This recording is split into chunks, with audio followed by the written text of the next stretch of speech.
அவர் நம்ம அனைவருக்கும் நன்கு அறிமுகமானவர் தான். திரு அமிர்தலிங்கம் செந்தில் குமரன், வழக்கமாக ஆசிரியர் திரு செந்தில் என்று நாம் சொல்லிவிடுவோம். இவர் கணினித்துறையில் பணியாற்றுபவர். இவரும் நமது சித்தாந்த செல்வர் ஆறுமுக நாகப்பன் ஐயாவிடம் பயின்றவர் தான். பல ஆண்டுகள் பயின்றவர். அது மட்டுமல்ல, சிங்கப்பூரிலும் மலேசியாவிலும் பல சொற்பொழிவுகள் நிகழ்த்தியிருக்கிறார். குறிப்பாக மலேசியாவில் சைவ பேரவையின் மாநாடுகளில் நிறைய பேசியிருக்கிறார். அதுவும் இருமொழி பேச்சாளர். இங்கிருந்து அங்கே மாநாட்டுக்கு சென்றவர்களுக்கு தெரியும், அவர்களில் சிலர் இங்கே கூட வந்திருக்கிறார்கள். இருமொழியிலும் சித்தாந்தத்தை அனைவருக்கும் புரியும்படி மிக தெளிவாக எடுத்துரைப்பதில் வல்லவர். அவரும் கூட அருணை பாலராவையன் ஐயாவின் மாணவரும் கூட சைவ சித்தாந்த சங்கத்தில் செயற்குழுவில் இருப்பதோடு தன்னார்வ ஆசிரியராகவும் பணியாற்றி வருகிறார். அவருடைய வகுப்பு இங்கு பல காலம் நடந்திருக்கிறது. இதே ஆலயத்தில் அங்கு பங்கேற்றவர்கள் சிலர் இங்கு வந்திருப்பதும் எனக்கு தெரிகிறது. ஆக நிறைய வகுப்புகள் நடத்திய அனுபவம் பெற்றவர்கள் இன்று நம்மோடு திருமுறை பெருமை பற்றி பகிர்ந்து கொள்ளவிருக்கிறார்கள். திருமுறை தானே ரொம்ப பெருமை வாய்ந்தது, அதான் எனக்கு தெரியுமே என்று நாம் நினைப்போம். ஆனால் நம் கவனத்தில் இன்னும் சேராத பல முக்கியமான விவரங்களை எல்லாம் அவர்கள் நுணுக்கமாக எடுத்து சொல்லவிருக்கிறார்கள். நாம் கேட்டு மகிழ்வோம். பேச்சாளர்கள் இருவரையும் வரவேற்போம். நன்றி. நமச்சிவாய் வாழ்க, நாதன் தாழ் வாழ்க, இமைப்பொழுதும் என் நெஞ்சில் நீங்காதான் தாழ் வாழ்க.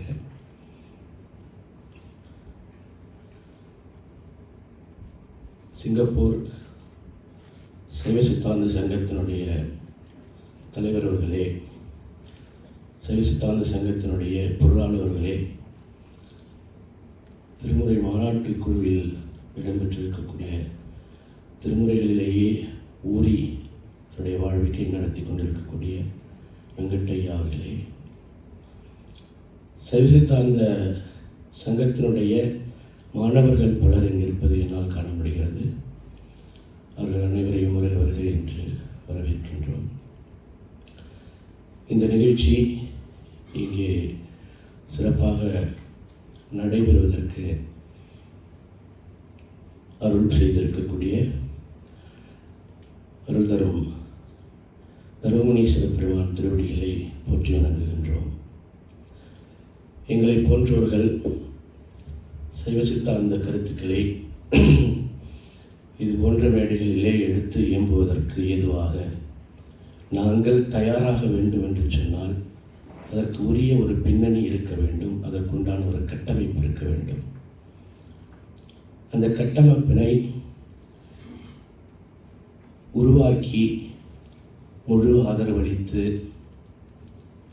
எங்களுக்கு ஊக்கமளித்து சைவ சித்தாந்தத்தை பயில்வதற்கு வாய்ப்பினை நல்கிய இரண்டு பெரியவர்கள் இன்று இல்லை. அது சற்று எங்களுக்கு மன வருத்தம் தந்தாலும் கூட அவர்களை ஆட்கொண்டருடைய தில்லைக்கூத்தன் திருவடிகளை மனமாற வாழ்த்தி மகிழ்கின்றோம்.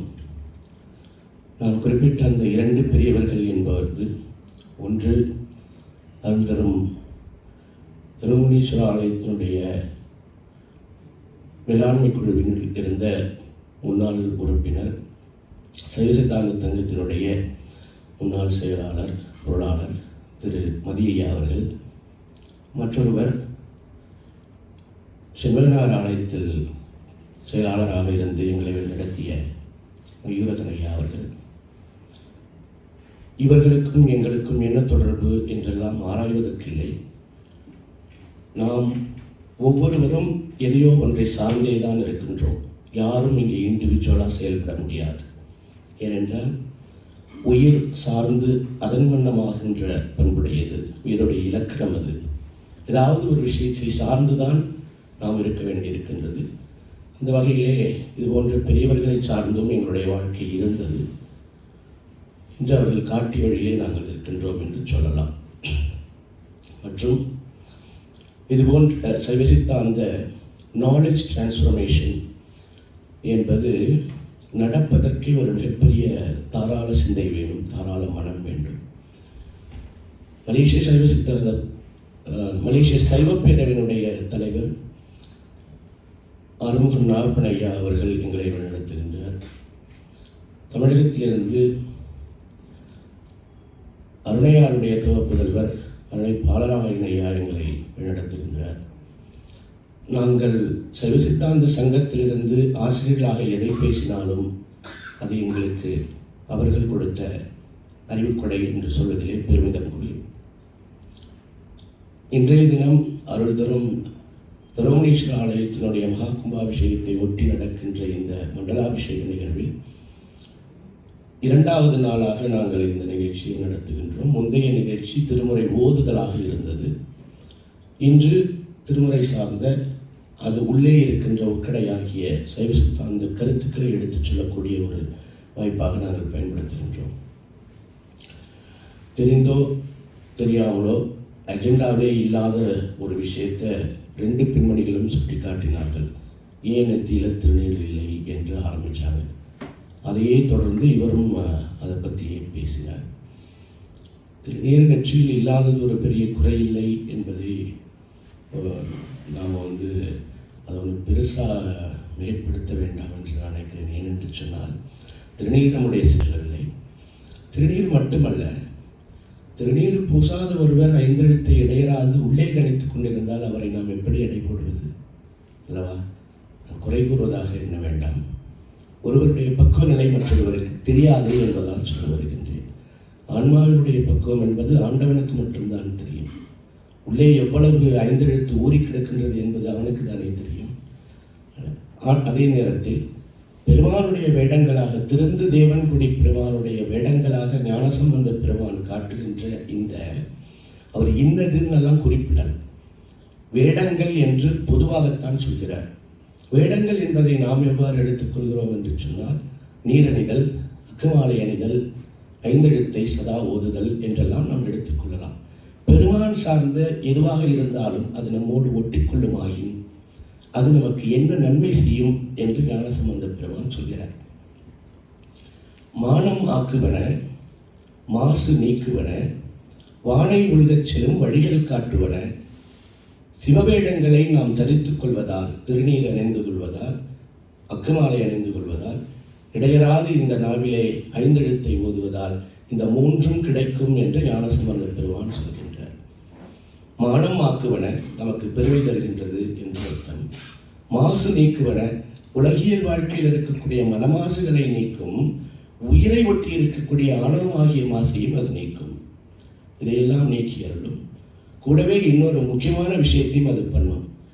இந்த திருநீர் அணிதலையும் உத்தராக்கம் அணிதலையும் 5 எழுத்து வருதலையும் தொடர்ந்து செய்து வந்தால் நமக்கே தெரியாமல் வானை உள்கச் செல்லும் வழிகளை அது காட்டும். முத்தியை பற்றி அவர் பேசினார். அதை நோக்கிய பயணத்துக்குண்டான வழிவகைகள் யாது என்று இந்த சிவசின்னங்களே நமக்கு படிப்படியாக கற்றுத்தரும் என்று ஞானசம்பந்த பெருமான் நமக்கு சொல்கின்றார். அவர்கள் இருவரும் அந்த சின்னங்களை பற்றி பேசியதால் இதை நான் சொல்ல விரும்பினேன்.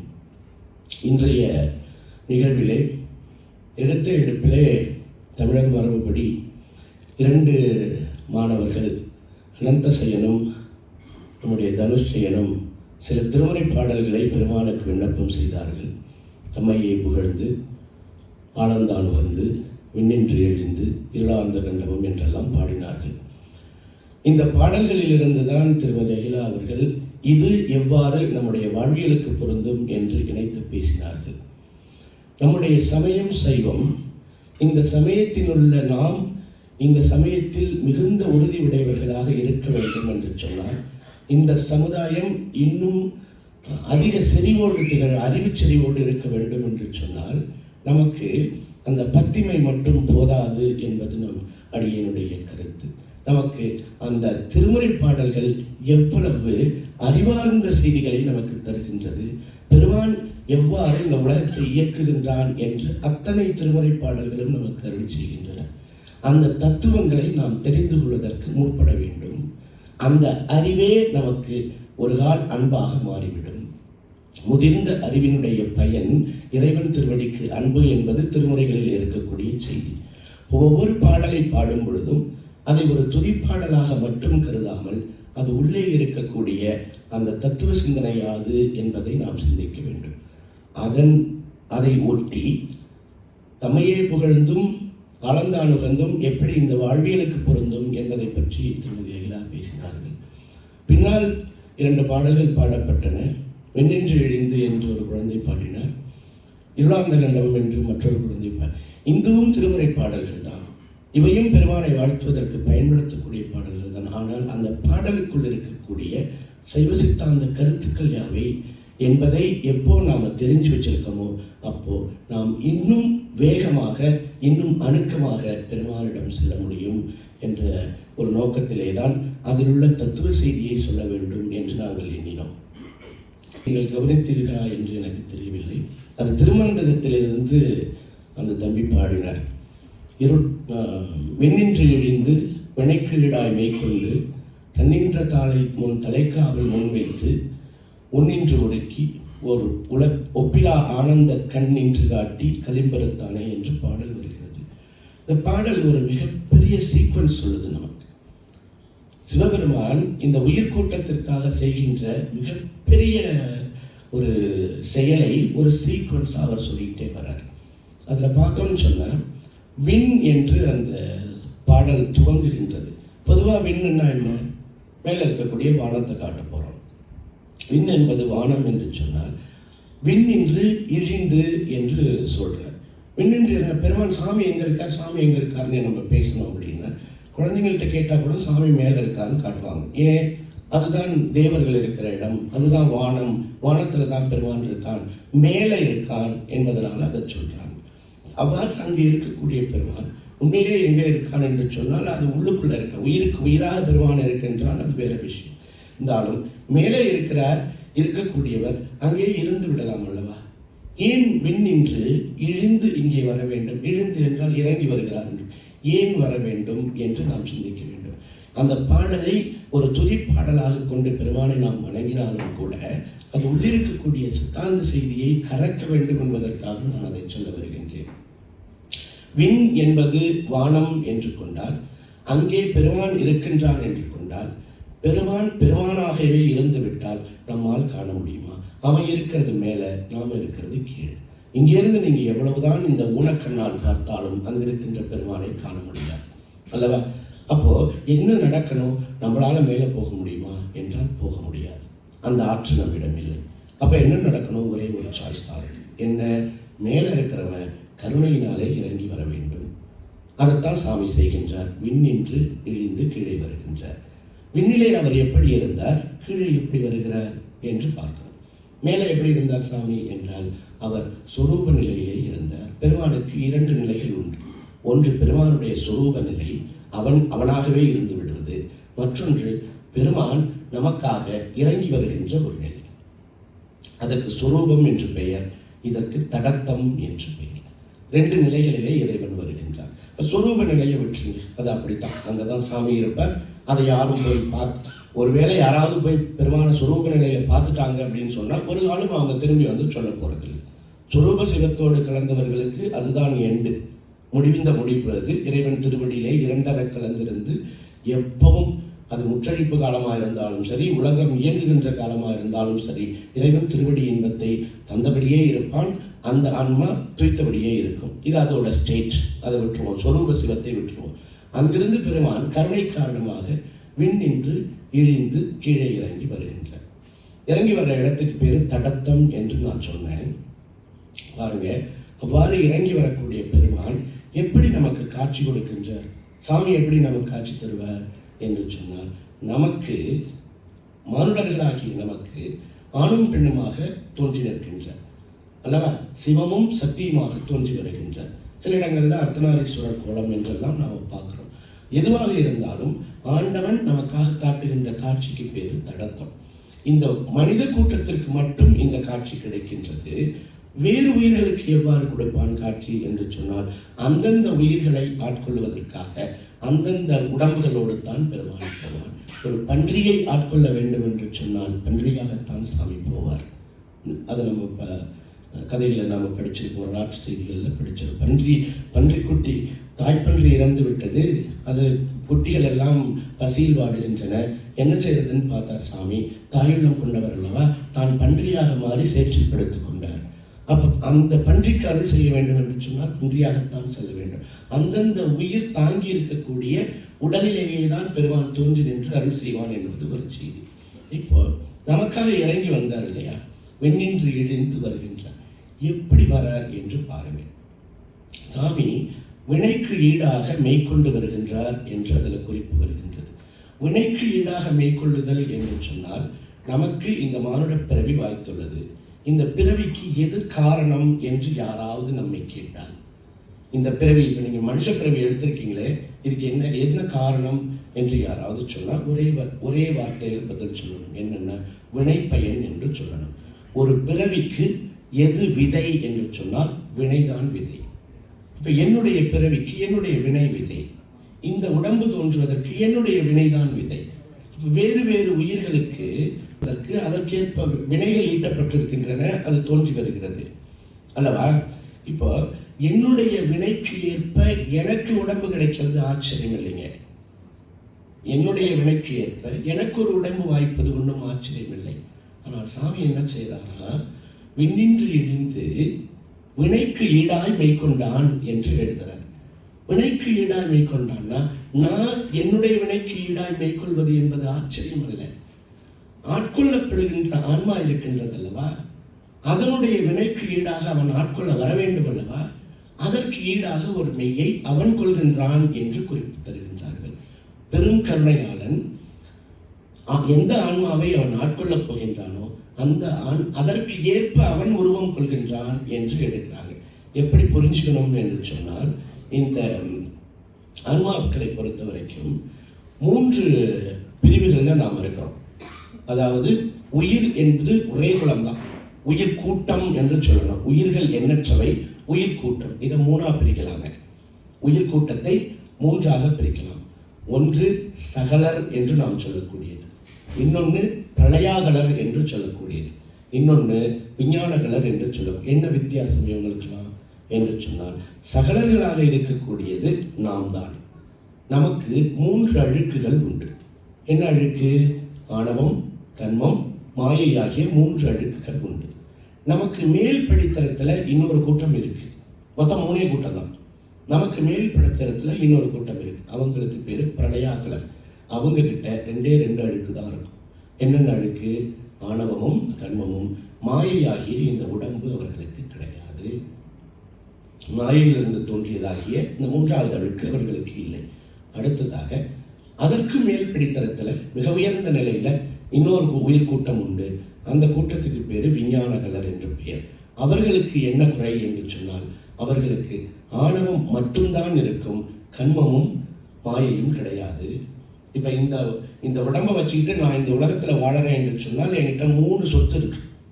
ஆணவம் உண்டு, கன்மம் உண்டு, மாயை உண்டு. இந்த உடலை நீங்கி இந்த உலகத்தை விட்டு சென்று விட்டேன் என்று சொன்னால் 2, ஆணவமும் கன்மமும். அங்கிருந்தும் பக்குவப்பட்டு 5 எழுத்து ஓதி ஒரு படி மேலே போயிட்டேன் என்று சொன்னால் கன்மம் கிடையாது, ஆணவம் மட்டும். இந்த 3 கூட்டத்தையும் மனசில் வச்சுக்கோங்க.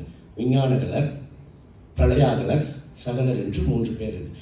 இந்த 3 பேருக்கும் என்னென்ன வினை உண்டோ, அவர்களுக்கு எப்படி அருள் செய்ய வேண்டுமோ அதற்கு ஏற்ப பெருமான் மெய்கொள்கிறான் என்று அதில். இப்ப மேல 2 லேயர்ல இருக்காங்க இல்லையா, அவங்களுக்கு எப்படி பெருமான் அருள் செய்வான் என்று சொன்னால், மேல இருக்கிறவங்க பெருமான் அருள் செய்யக்கூடிய அந்த ஸ்டேட் 3 என்று நம்ம பார்க்குறோம். நம்முடைய சைவ சித்தாந்தம் அப்படித்தான் சொல்லும். சாமி ஒன்று நமக்கு முன்னால தோன்றி நின்று அருள் செய்வார், முன்னால தோன்றி நின்று அருள் செய்வார். அப்படி இல்லைன்னா பின்னால நின்று நம்ம இயக்குவார், அதுவும் அருள்தான். பின்னால நின்று நம்ம இயக்குவதும் அருள்தான். முன்னாடி தோன்றி தன்னை காட்டுவதும் அருள்தான். ஒன்று முன்னின்று இயக்குவார் அல்லது பின்னின்று இயக்குவார். இதை தாண்டி இன்னொன்றும் இருக்கு, அது உள் நின்று இயக்குதல், உள்ளே இருந்தபடியே இயக்குதல் என்று. இந்த மேல ஒரு லேயர் சொன்னோம் இல்லையா, அவங்களுக்கெல்லாம் உள்ளே இருந்தபடியே பெருமான் இயக்குகின்றார். விஞ்ஞானகலர் ஆன்மாக்களை ஆண்டவன் இயக்குகின்ற விதமாவது, அறிவுக்கு அறிவாய், உயிருக்கு உயிராய் இருந்து அவன் அவர்களை இயக்குகின்றான், அருள் செய்கின்றான். அதற்கு கீழே ஒரு லெவல்ல இருக்கிறாங்க இல்லையா, ஆணவமும் கண்மமும் என்று உடையவர்கள், அவர்களுக்கு தான் பெருமான் முன்னே தோன்றி நின்று அருள் செய்கின்றான். அவர்களுக்கு எப்படி தோன்றி அருள் செய்கிறான் என்று சொன்னால், நாம பார்க்கிறோம் இல்லையா, மூர்த்தங்கள், பெருமானுடைய சிவமூர்த்தங்கள் பார்க்கிறோம் இல்லையா, 24 மூர்த்தங்கள் பார்க்கிறோம். அந்த மூர்த்தங்களாக தோன்றி நின்று அருள் செய்கின்றான்.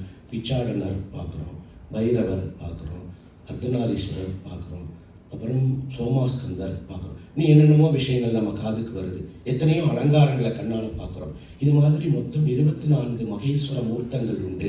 அந்த மூர்த்தங்களாக தோன்றி நின்று பெருமான் பக்குவப்பட்ட ஆன்மாக்களுக்கு நேராக வந்து அருள் செய்து விடுவான். அடுத்த கேட்டகரி சகலராகிய நாம். நமக்கு எப்படி அருள் செய்யறது? ஒரு பேச்சுக்கு சொல்கிறேன், சாமி அருள் செய்யலாம்னு நினச்சிட்டார், நமக்கெல்லாம் அருள் செய்ய போகிறாருன்னு வச்சுக்கோமே. ஸோ அருள் செய்ய சரி போவோம், அந்த ஹாலில் போய் அருள் செஞ்சுட்டு வந்துடுவோம்னு கிளம்பி வராருன்னு வச்சுக்குவோம். ஒரு பேச்சு எப்படி வருவார் இப்போ அப்படின்னா, ஒரு சூளம் ஒரு காளமாடு, அது மேலே ஏறி உட்காந்துட்டு உடம்பு பூரா திருநீரை பூசிட்டு கூட ஒரு அம்மா உட்கார வச்சுட்டு வராருன்னு வச்சுக்கோங்க. இப்போ உள்ளே வருது, ஒரு காளமாடு உள்ளே வருது இந்த ஹாலில். அதில் யாரோ 2 பேர் உட்காந்துருக்காங்க, சூளங்களாமல் கையில் வச்சுருக்காங்க. என்ன செய்வோம் நம்ம? இப்போ அந்த டோர் வழியாக ஓடிடுவோம். உண்டா இல்லையா? ஏன்? அது சாமின்னே நமக்கு நம்பிக்கையே வரல. அல்லது பெருமானுடைய ஒரு ஒரு அச்சுறுத்தும்படியான ஒரு தோற்றம் நம்ம பார்த்துருப்போம் அப்படின்னு சொன்னால், அந்த தோற்றத்தில் இங்கே வந்து நிற்கிறாருன்னு வச்சுக்கோங்க, ஏற்றுக்கொள்வோமா? நமக்கு தெரியும் இந்த தோற்றம் ஆண்டவனுடையது தான் என்று தெரியும். ஆனால் ப்ராக்டிக்கலாக இன்னைக்கு இங்கே இப்போ வந்தால் ஏற்றுக்குவோமா என்றால் மாட்டோம் அல்லவா? பயப்படுவோம். இப்போ சாமி இன்னொரு சீனரியை சொல்கிறேன் பாருங்கள். இந்த கதவு திறக்கிற சத்தம் கேட்குது. உள்ளே இருந்து ஒரு வயதானவர், ஒரு காவி தரித்தவர், உத்ராட்ச மாலையோட சடாமுடியோட முழுக்க திருநீர் அணிந்து உள்ளே வரான்னு வச்சுக்குவோம். அவர் கதவை திறந்து அவருடைய திருமுகம் அப்படி நம்ம கண்ணில் பட்ட மாத்திரத்திலேயே அத்தனை பேரும் எந்திரிச்சிருப்போம். உண்டா இல்லையா? உண்டா இல்லையா? அது பேர் போய் அவர் காலில் விழுந்துருவோம். உண்டா இல்லையா? பையே என்று சொன்னால், இப்படி வந்தாதான் நமக்கு அது ஆண்டவன் என்று தெரியும். அவனுக்கு தெரியும் எப்படி வரணும் என்று. அப்போ வர்றவரை யாருன்னு நம்ம மதிப்போம் என்று சொன்னால், குரு என்ற ஒரு வார்த்தையால் நாம் அவரை மதிப்போம். இவர் என் குரு என்று சொல்லுவோம் அல்லவா? அப்போ சகலர்களாக இருப்பவர்கள் நமக்கு பெருமான் பின்னாலே ஒரு குருவாக இருந்து செலுத்துகின்றார். நம்ம எல்லாருக்கும் ஒரு குரு இருக்காங்க அல்லவா? தீட்சை வாங்கினவங்களுக்கெல்லாம் பின்னாடி ஒரு குரு இருப்பாங்க. வாங்க போகிறவங்களுக்கு குரு வாய்க்க போகிறாங்க. அது எப்படி இருந்தாலும், வாய்த்ததாக இருந்தாலும் வாய்க்க போகிறதா இருந்தாலும் பெருமானை தவிர வேற யாரும் இல்லை அல்லவா? அப்போ நமக்கு எப்படி தோன்றி வந்தால் அருள் செய்ய நாம் ஒத்துக்குவோமோ அப்படி வருவார் சாமி. இதைத்தான் வினைக்கு ஈடாய் மெய்கொண்டான் பெருமான் என்று எழுதுகின்றார். எவ்வளவு உயரத்தில் இருக்கக்கூடிய பெருமான் நமக்காக தடத்திலைக்கு இறங்கி வந்ததோடு இல்லாமல் நம்மளை மட்டும் கவனிக்காம நமக்கு மேல்நிலையில் இருக்கக்கூடிய ஆன்மாக்களுக்கும் அந்தந்த உலகங்களுக்கு எப்படி செல்ல வேண்டுமோ அப்படி செல்கின்றான் பெருமான் என்று சொன்னார். சரி, வந்துட்டார். அதோடு விட்டாரா என்று சொன்னால் இல்லை. ஏனென்றால் இங்கே இருக்கிறது ஒருத்தர் 2 பேர் இல்லைங்க. உயிர் கூட்டம் என்பது எண்ணிலி, அவற்றுக்கு எண்ணிக்கை கிடையாது, எண்ணற்றவை, இன்ஃபினிட். அது அத்தனை பேருக்கும் அருள் செய்ய வேண்டும் அல்லவா? என்ன செய்யுது? இப்போ அத்தனை பேருக்கும் அருள் செய்யணும். இண்டிவிஜுவலாக வந்து வந்து வந்து வந்து ஒருத்தருக்கும் அருள் செய்ய முடியாது அல்லவா? பெருமான் என்ன பண்ணுறான்? தன்னுடைய இன்னொரு கூறாகிய சக்தி இருக்கிறார் அல்லவா, அவளை இறக்கி விடுறான். பெருமான் அறிவு பொருள், சக்தி என்பவள் ஆற்றல், அவள் ஆற்றல். அந்த ஆற்றல் கீழே இறங்கி வந்து நமக்கு காவலுக்கு இருக்கு என்று சொல்கிறார் திருமூலர். தன்னுடைய ஆற்றலை, திருஅருளை நமக்கு தலைக்காவல் வைத்திருக்கின்றான். இந்த உயிரை காப்பாற்றுவதற்காக, முன்னாடியே அதை காப்பாற்றுவதற்காக துணைக்கு வருகிறார் என்று அர்த்தம். என்னைக்கு மாதா கருவில் விழுந்தோமோ அன்று முதல் என்று சென்று சேர்க்கிறோமோ அன்று வரை யார் நம்மளை காப்பாற்றுறது? சொந்தமாக நம்மளேவா காப்பாற்றிக்கணும்? இல்லை தாய் தாப்பன் காப்பாற்றுறாங்களா? ஒன்றும் கிடையாது. எல்லா நேரங்களிலையும் நமக்கு உயிருக்கு உயிராக இருந்து நம்மை மீட்டெடுப்பது, நம்மை காத்தெடுப்பது ஆண்டவன் தான். அம்மா அப்பா இருக்காங்க, எல்லாரும் கூட இருக்காங்க, இல்லைன்னு சொல்லலை. ஆனால் அவங்க எல்லாருமே இண்டிவிஜுவலுங்கிறத நம்ம ஞாபகத்தில் வச்சுக்கணும். அவங்களுக்கும் பெருமான் தான் தாய் தந்தை என்பதை ஞாபகத்தில் வச்சு ஒவ்வொருத்தரையும் காப்பாற்ற வேண்டிய கடன் அவனுக்கு இருக்கிறதுனால என்ன பண்ணுறான்? அந்த திருவருளை பொதுவாக அனைவருக்குமாக காவலுக்காக பெருமான் வைத்து விடுகிறான் என்று சொல்கிறார். விட்டுட்டு அப்படியே விட்டுட்டாரா? காவலுக்கு இப்போ வச்சாச்சு, அடுத்து என்ன செய்யணும்? நம்மளால் புரிஞ்சிக்க முடியாதுங்கிறதுக்காக மேலே இருந்த சாமி தடத்தநிலைக்கு இறங்கி வந்தார். இறங்கி வந்தவர் நமக்காக திருவருளை காவலுக்கு வச்சார். வச்சுட்டு சரி ஓகே அப்படியே விட்டுடலாம் அப்படின்னு விடாமல் என்ன சொல்கிறார்? உள் நின்று உருக்குகின்றார் என்று எழுதுகிறார். உள் நின்று உருக்குகின்றார். பெருமாளுடைய நோக்கம் என்ன? இந்த உடம்பை நமக்கு கொடுத்தானே, என்ன நோக்கம் என்று சொன்னால், இந்த உலகத்திலே வாழ்ந்து அனுபவப்பட்டு பக்குவப்பட்டு அவனுடைய திருவடிக்கு சென்று சேர வேண்டும், திருவடிக்கு ஏற்றுக்கொள்ள வேண்டும். அதற்கான பக்குவம் அந்த ஆன்மாவிடம் இல்லை. ஆணவமலம் மிகுந்த கடினமாக இருக்கின்றது. அதை மெலிவிப்பதன் பொருட்டு இந்த உடம்பையும் உலகத்தையும் நமக்கு தருகின்றார். சின்ன குறிப்பு, இந்த உடம்பும் உலகமும் இது உள்ளே இருக்கக்கூடிய உணர்வுகளும் எதை போன்றது என்று சொன்னால், ஒரு குளம், அந்த குளத்திலே முழுக்க பாசி மூடி கிடக்கு, பச்சை பசேல்னு இருக்கு. தண்ணியோட நிறம் பச்சையா இல்லை, ஆனால் பாசி மூடி இருக்கு. இப்போ உள்ளே இருக்கிறது தண்ணி, வெளியில் தெரியறது பாசி, ஏன்னா அது மூடி இருக்கு. இப்போ என்ன பண்ணணும், அந்த தண்ணியை கொஞ்சம் தெளிவிக்கணும்னு வச்சுக்கோங்க. தண்ணி தெரியணும் அப்படின்னா என்ன செய்யணும்? முழுக்க தண்ணி தான், ஆனால் மேலே மூடி இருக்கிறது பாசி. தண்ணி புலப்பட வேண்டும் என்று சொன்னால் என்ன செய்யணும்? ஒரு சின்ன ஐடியா கொடுப்போம். நம்ம எல்லாரும் பண்ணுற வேலை தான். ஒரு குளத்துல இந்த மாதிரி பாசி மூடி கிடக்குன்னா என்ன செய்வோம்? நேச்சுரலி ஒரு கல் எடுத்து லொட்டுன்னு போடுவாங்க இல்லையா? கல்லை போட்ட மாத்திரத்தில் என்ன நடக்கும்? கல் எங்கே விழுந்ததோ அங்கிருந்த பாசி விலகும், தண்ணீர் வெளியே தெரியும் அல்லவா? ஆணவமனத்தினால் மூடப்பட்டிருக்கின்ற இந்த ஆன்மாவை சற்றே தெரிவிப்பதற்காக பெருமான் மாயாகாரியமாகிய இந்த உடம்பை கொடுக்கின்றான். எப்பொழுது உடம்பை கொடுத்தானோ அப்போ ஆணவமலம் சற்று நீங்கி இந்த அறிவு புலப்படும். கள்ள குளத்துல போடும்போது வேணா அது ஃபிராக்ஷன் ஆஃப் செகண்ட்ஸ் நடந்திருக்கலாம். அதை அப்படியே எடுத்து இந்த பிறவி கடலோடு ஒப்பிடுங்கள்.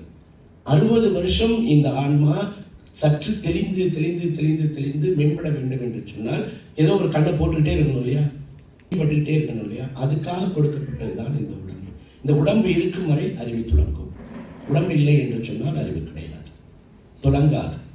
ஸோ பெருமான் அந்த உடம்பை கொடுத்து பக்குவப்படுத்தி கொண்டே வருகின்றான். அதைத்தான் சொல்றார், உன்னின்று ஒருக்குகின்றார். உடம்பையும் கொடுத்து உள்ளாரையே இருந்து வழிபாடு செய்வதற்கான வாய்ப்புகளையும் நமக்கு, சைவர்களாகிய நமக்கு அந்த வாய்ப்பை நேச்சுரலி பெருமான் ஏற்படுத்தி கொடுத்துட்டான். ஏனைய சமயத்தவர்களுக்கு அவரவர் பக்குவத்திற்கேற்ப அதை ஏற்படுத்தி கொடுக்கிறான். ஒரு காலத்தில் பக்குவப்பட்டு வருவார்கள். ஸோ இந்த பக்குவம் நிகழ்வதற்காகத்தான் இந்த உடம்பு தரப்பட்டது என்பது அதில் இருக்கக்கூடிய அடுத்த செய்தி. சரி, இப்படியே பக்குவம் நிகழ்கிறது என்று சொன்னால் கடைசியில் எண்டு என்னப்பா என்று பார்த்தால், ஆனந்த கண் இன்று காட்டி களிம்பறுத்தான் என்று முடியுது பாட்டு. ஏன் இந்த பாடலை இவ்வளவு தூரம் தொடர்பு படுத்த வேண்டும் என்று சொன்னால், அன்றாடம் பெருமானை இந்த பாடலை கொண்டு நாம் வாழ்த்தினாலும் அது வாழ்த்தும் ஆகும். அந்த பாடலுக்குள்ளே இவ்வளவு சைவ சித்தாந்த செய்திகளும் செறிந்திருக்கின்றன என்பது. அதனால தான் முன்னவே சொன்னேன், இந்த சைவ சமுதாயம் என்பது மிகுந்த ஆற்றலுடையதாக இருக்க வேண்டும் என்று சொன்னால் திருமுறைகளுக்குள்ளே இருக்கக்கூடிய அன்பையும் கடந்து, அந்த அன்பை அறிந்து கொள்வது, பக்திமையை அறிந்து கொள்வதையும் தாண்டி நமக்கு அது உள்ளே இருக்கக்கூடிய தத்துவ செய்திகளை தெரிந்து கொள்ள வேண்டும் என்ற அவா வேண்டும். இப்போ கடைசி அதில் இருக்கிற குறிப்பு களிம்பறுத்தான் என்று இருக்கிறது. அதுதான் நோக்கம். களிம்பறுத்தானே, ஆனந்த கண் நின்று காட்டி களிம்பறுத்தான் என்று வருகிறது. களிம்பு என்றால் என்ன? நம்ம எல்லாருக்கும் தெரியும். இந்த அருக்கு குத்துவிளக்கு பளிச்சுன்னு இருக்கு, குத்துவிளக்கு பளிச்சுன்னு இருக்கு. ஒரு வாரம் கழிச்சு வந்து பாருங்க, குத்துவிளக்கு நல்லா சுற்றி சுற்றி வந்து பார்த்தீங்கன்னா லேசாக பச்சையாக இருக்கும். இப்போ கழுவி வச்சிருக்கிறதுனால அது பளிச்சுன்னு இருக்கு. ஒரு வாரம் கழிச்சு கழுவாமல் விட்டுட்டு வந்து பார்த்தீங்கன்னா லேசாக பச்சையாக படிஞ்சிருக்கும். அது எங்கே இருந்தது இவ்வளோ நாளா? அது உள்ளே தான் இருந்தது. அது இப்போ வெளிப்படுகின்றது. ஏன் வெளிப்படுது? கழுவுல அதனால வெளிப்படுது. அதே நிலை தான் இந்த ஆன்மாவிற்கு. இந்த ஆன்மா உயிருக்குள்ளார அந்த ஆணவம் ஆகிய அழுக்கு என்பது ஒரு களிம்பு போல படிந்திருக்கின்றது. அது தொடர்ந்து 5 எழுத்தை ஓதி ஓதி ஓதி தூய்மை செய்து கொள்ளவில்லை என்று சொன்னால் அந்த களிம்பு வெளிப்படும்.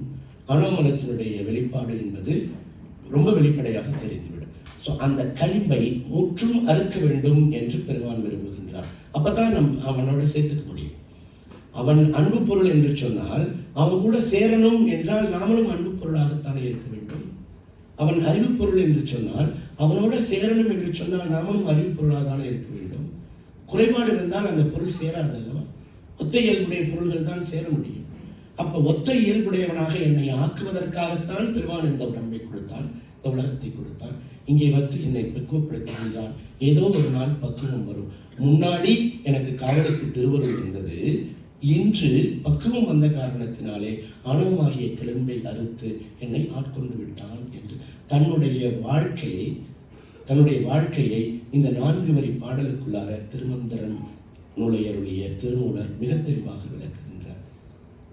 தன்னுடைய வாழ்க்கையை இந்த பாடல் வழியே விளக்குகின்றார். இந்த சீக்வன்ஸ், அதுக்கு தான் நான் ஆரம்பத்திலே சொன்னேன், இதில் ஒரு மிகப்பெரிய சீக்வன்ஸே காட்டுறார் என்று சொல்லி.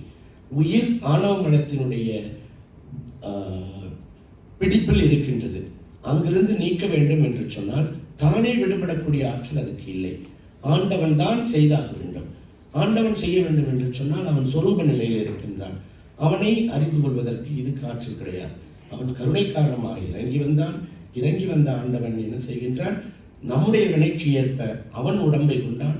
நமக்கு தேவையானது அத்தனையும் படைத்தளித்து விட்டு அது காவலுக்கு திருவுருளையும் வைத்து மெதுமெதுவாக பக்குவப்படுத்தி என்று பக்குவம் வந்ததோ அன்று ஆனந்த கண் காட்டினான் என்று சொன்னால் அந்த திருவடி இன்பத்தை படிப்படியாக பெறுவான். இன்ட்ரோடியூஸ் பண்ணினான் என்று அர்த்தம். களிம்பை அறுக்கின்றான். எப்ப களிம்பை அறுக்கின்றான்? ஆணவ மனத்தை நீக்கும் பொழுதே தன்னுடைய திருவடி இன்பத்தை படிப்படியாக தருகின்றான். திருவடி இன்பத்தை படிப்படியாக தருதல் என்பது அவங்க சொன்ன மாதிரி எடுத்துல ஓகேப்பா பக்குவப்பட்டு போச்சு புடி அப்படின்னு முழுக்க இன்பத்தை கொடுத்து அப்படியே தூக்கிட்டு போறது கிடையாது. பக்குவத்திற்கு ஏற்ப எந்த உலகங்களில் வைக்க வேண்டும் என்பதையும் பெருமான் முடிவு செய்கின்றார். அதைத்தான் அவங்க சொல்றாங்க, சாமீபம், சாலோகம், சாரூபம், சாயுச்சியம் என்றெல்லாம். சாயுச்சிய புத்தி தான் ஆக உயர்ந்தது. அங்கு ஆணவமலத்துடைய வாசனை கூட இருக்காது. ரொம்ப வாசனாமலம் ரொம்ப எளிதாக இருக்கும் என்று சொல்வார்கள். அங்கே மீளப்பரப்பு கிடையாது. அது கீழே உள்ள இடங்கள் எல்லாமே அந்த பெருங்காய டப்பாவை தான் உதாரணமாக சொல்றது. ஆணவமலத்துடைய வாசனை இருந்தபடியே இருக்கும். அதற்கேற்ப மீள எங்கே பிறக்க வைக்கணுமோ அங்கே பிறக்க வச்சு, எங்கே பிறக்க வைக்கணும்னா இப்போ நம்ம என்ன புரிஞ்சுக்கணும்? 3 லொக்கேஷன் இருக்குன்னு புரிஞ்சுக்கணும். 3 லொக்கேஷன்லாம் எங்கே வேணாலும் தூக்கி போடுவார் சாமி. கீழே பூமியில் போட்டுட்டார் என்று சொன்னால் அதுக்கு சகலர்னு பேர், 3 அழுக்குகளோட. கொஞ்சம் உயரத்தில் 2 அழுக்கோட போட்டார்னா பிரளயாகலர்னு பேர். இன்னும் கொஞ்சம் உயரத்தில் போட்டு வச்சிருந்தார் அப்படின்னா விஞ்ஞான கலர் என்று பெயர். விஞ்ஞான கலருக்கு மேலே ஆன்மாவுக்கு இடம் இருக்கா என்று சொன்னால் இருக்கு. அந்த இடத்துக்கு பேர் தான் அந்த பரசிவத்தோடு 2 கலந்திருத்தல். அங்கிருந்து மீள வருவதற்கான வாய்ப்பு கிடையவே கிடையாது. இது அந்த பாடல் நமக்கு சொன்ன செய்தி. இதை தெரிந்து கொண்டு அந்த பாடல் வழி ஆண்டவனை அணுகினால் இருக்கக்கூடிய இன்பம் எத்தகையது என்பதை நாமே கற்பனை செய்து கொள்ள வேண்டியதுதான். இப்பொழுது குழந்தைகள் பாடினார்கள் அந்த பாடலை.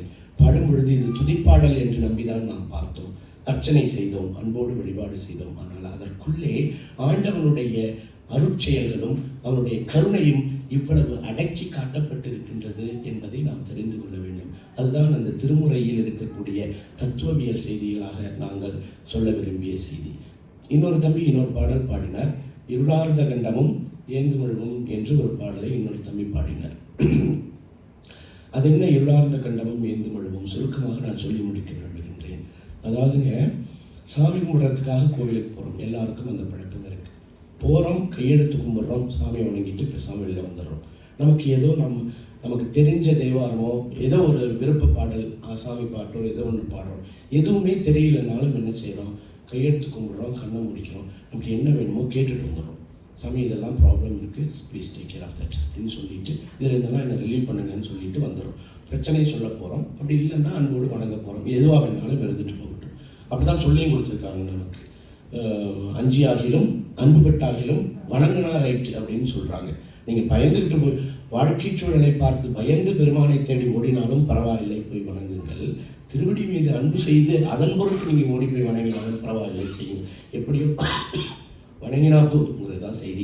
ஆனால் அந்த வணக்கத்தில் கூட நம்ம தெரிஞ்சுக்க வேண்டிய செய்தி என்னென்னா, ஏற்கனவே நான் சொன்ன மாதிரி இந்த திருநீர் பூசி உத்ராகம் அணிந்து 5 எழுத்து ஓதி சைவர்களாக இருக்க விரும்பி வாழக்கூடிய நாம் இன்னும் செறிவுடைய ஆற்றலுடைய சமூகமாக இருக்க வேண்டும் என்று சொன்னால் திருமுறை பாடல்களுக்குள் இருக்கக்கூடிய தத்துவ செய்திகளை தெரிந்து கொண்டு நாம் அந்த பாடல்களை பாராயணம் செய்ய வேண்டும். பாருங்க, சாமியை போய் பார்க்குறோம், அங்கே சதாசிவமூர்த்தம் இருக்கு. சதாசிவமூர்த்தி சாமி சிவலிங்க திருமேனியை நம்ம பார்க்குறோம். சிவலிங்க திருமேனியை பார்த்த உடனேயே நம்ம என்ன நினைக்கணும் அப்படின்னு திருமூலர் நமக்கு சொல்லித்தரார். நாம் என்ன நினைக்கிறோம்? போகிறோம், கையெடுத்து கும்பிட்டுட்டு சாமியை பார்த்தீங்கன்னு சொல்லிட்டு வந்துடும். அதுக்குள்ளார நிறைய விஷயங்களை சொல்கிறேன். பார்த்த மாத்திரத்திலேயே அந்த உருவத்தை எவ்வாறு கண்ணுற வேண்டும் என்று நமக்கு சொல்லித்தரார். சிவலிங்க திருமேனி எப்படி இருக்கு இல்லையா? அது என்ன உருவம்? அது என்ன உருவம்? அது உருவமா முதல்ல? அது உருவமா முதல்ல? சிவலிங்க திருமேனி இப்படி இருக்குங்க, அது உருவமா என்றால் அது உருவம் இல்லை. உருவம் இல்லைன்னு நானே சொல்றேன், அது இப்போ உருவம் இல்லைன்னு. எப்படி உருவம் இல்லை? லாஜிக்கலி தப்பு. அதான் கண்ணுக்கு தெரியுது, ஏற்கனவே தெரியுது, கண்ணுக்கு தெரியுது, ஒரு உருவம் தான் தெரியுது. என்ன உருவம்னு கேட்குறேன். இன்னும் உருவம் என்று என்னால் அறுதியிட்டு சொல்ல முடியவில்லை. உருவம் கண்ணுக்கு தெரிகிறது, அதனால அதை இன்ன உருவம் என்று சொல்ல முடியாததுனால உருவம்னு சொல்ல முடியல என்னால். சரி, உருவம்னு சொல்ல முடியாதுங்கிறதுக்காக அதை அருவம்னு சொல்ல முடியாது, ஏன்னா பொருள் இருக்கு அங்க அல்லவா? ஸோ உருவமும் அல்லாத அருவமும் அல்லாத ஒரு பொருளாக சிவலிங்க திருமேனி அங்கே இருக்கு. அதை நாம அருவுருவ திருமேனி என்று சொல்றோம் இல்லையா? அது ஒரு பக்கம் இருக்கட்டும். இப்ப அந்த அருவுருவ திருமேனியை கண்ணுறும் பொழுது என்னவெல்லாம் காண வேண்டும் என்று திருமூலர் நமக்கு சொல்லித்தார். இருளார்ந்த கண்டமும் ஏந்து மழுவும் சுருளார்ந்த செஞ்சடை சோதிப்பிறையும் அருளார்ந்த நெஞ்சத்தியம் ஆதிப்பிரானை திருளார்ந்து என்னுள்ளே தெளிந்திருந்தேனேன்னு பாட்டு வருது. அதுல இப்போ பார்த்தீங்கன்னா சிவலிங்க திருமேனியை கண்ணுறும் பொழுது அதற்கு மேலேயும் கீழேயும் கூட உருவங்கள் உண்டு என்பதை மனதளவில் நாம் கற்று வைத்துக் கொள்ள வேண்டும். அதைத்தான் மீண்டும் மீண்டும் சொல்றேன். சைவ சமயத்தை சார்ந்து ஒழுகுகின்ற நாம் திருமுறைகளை பாராயணம் பண்ணும் பொழுது அது உள்ள தத்துவ செய்திகளை தெரிந்து கொண்டு பாராயணம் செய்தோம் என்று சொன்னால் இந்த சமுதாயம் இன்னும் ஆற்றலுடையதாக இருக்கும். இலிங்க திருமேனிக்கு மேலே என்ன இருக்கு என்று பார்த்தா, மேலே பெருமான் நாதமாகவும் விந்துவாகவும் சிவமாகவும் சத்தியமாகவும் இருக்கின்றான். அதெல்லாம் ரொம்ப உயர்ந்த நிலைகள், கண்ணுக்கு எட்டாதது. அது அருவம், அது அருவம். அதுக்கு கீழே என்னெல்லாம் இருக்கின்றது என்று சொன்னால் மகேஸ்வர மூர்த்தம் இருக்கின்றது, வித்தியேஸ்வரர்கள் இருக்கின்றார்கள், அதுக்கப்புறம் தான் பிரமன் திருமால் ஒருத்தரெல்லாம் வருகிறார்கள். அப்போ அந்த சிவலிங்க திருமேனியை பார்த்த மாத்திரத்திலேயே இது அருவுருவம். இந்த அருவுருவம் என்பது எங்கிருந்து வந்தது என்று சொன்னால் அருவமாகிய பெருமான் பரசிவம் இருக்கின்றார் அல்லவா, அவரிடத்திலிருந்து வந்தது. அவருடைய அடுத்த ஸ்டேஜில் ஒன்றுதான் இது என்று முதல்ல தெரியணும். அடுத்தது இதோடு நின்றுடல, இதுக்கு கீழே இதுக்கு கீழே உருவமாக காட்ட போறார் இல்லையா? அந்த உருவங்கள் யாவுக்கும் இதுதான் பேஸ் என்று தெரியும். நடுநிலையில் அது இருக்கின்றது. அப்ப சிவலிங்க திருமேனியை நாம் தரிசனம் செய்தோம் என்று சொன்னால் மேலே இருக்கக்கூடிய பரசிவம், பராசக்தி, நாதம், விந்து ஆகிய அந்த நிலைகளை வழிபட்டதற்கு சமம். அதற்கு கீழே இருக்கக்கூடியதாகிய மகேஸ்வரன், வித்தியேஸ்வரன், பிரமன், திருமால், உருத்தரன் ஆகிய இத்தனை நிலைகள் இருக்கக்கூடிய ஆண்டவனையும் நாம் உள்ளூர கணிக்க வேண்டும் என்பதுதான் இருக்கக்கூடிய செய்தி. அப்ப இருளார்ந்த கண்டம் என்று சொல்றார். அதாவது கண்டம் கருத்ததாக பெருமான் இருக்கின்றான். அது அவனுடைய அருட்செயல் அல்லவா? ஆழகால விஷத்தை இங்கே மிளரில் அடக்கி கொண்டார் என்றெல்லாம் சொல்லும். அந்த உருவம் எனக்கு தெரிகிறது என்று எடுக்கிறார். இருளார்ந்த கண்டம் தெரிகிறது. இருளார்ந்த கண்டமும் ஏந்து மழுவும் என்று சொன்னார். மழுவும் மான்மழு ஏந்திய அந்த உருவம் எனக்கு தெரிகின்றது. சுருளார்ந்த செஞ்சடை விரிந்த சடையோடு அவன் ஆடுகின்ற காட்சி எனக்கு தெரிகின்றது என்று ஒவ்வொன்றையும் அதுக்குள்ளே அவர் சொல்கின்றார் என்று நாம் புரிஞ்சுக்கணும். எந்த இடத்துல இது சொல்றார் என்று சொன்னால் திருமந்திர பாடலில் சதாசிவலிங்கத்தை பற்றி விளக்கி சொல்லும் பொழுது இந்த குறிப்புகளை அவர் தருகின்றார். இவர் இது போன்ற குறிப்புகளை தந்ததனால் பாட்டில் இல்லைன்னாலும் கூட ஒரு இலிங்க திருமேனியை பார்த்த மாத்திரத்திலே நமக்கு சிவபெருமானை எப்படியெல்லாம் இதுக்கு முன்னால கண்ணுற்றோமோ அத்தனையும் தெரியும். 8 தோள்கள் தெரிய வேண்டும், 3 கண்கள் தெரிய வேண்டும். அந்த திருமேனிக்குள்ள அதெல்லாம் இல்லை, ஆனா பாருங்கன்னு சொல்லித்தராரு நமக்கு திருமூலர். அதெல்லாம் பாருங்கன்னு சொல்லி, ஏன்னா அந்த திருமேனி தான் பேஸ். முந்தைய நிலைகளுக்கும் கீழ் வரப்போகின்ற உருவநிலைகளுக்குமே பேஸ் அந்த சதாசிவ திருமேனி தான் என்று நமக்கு சொல்லித்தரார். அப்படிப்பட்ட பெருமாளை நாம் கண்ணுற வேண்டும் என்று.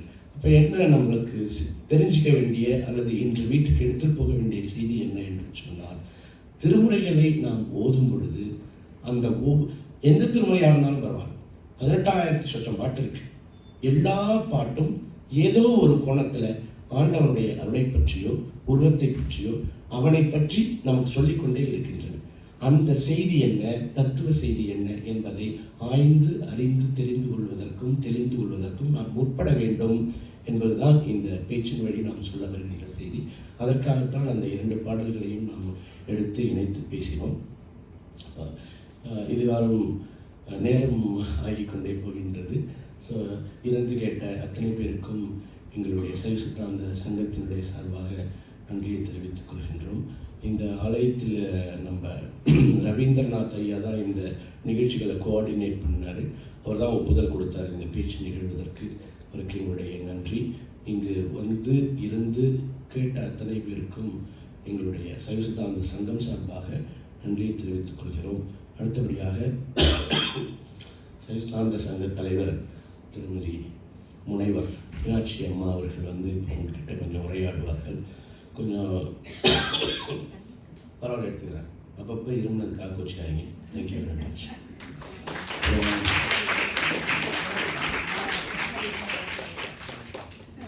அதுவும் பெருமான் அருள் தான்.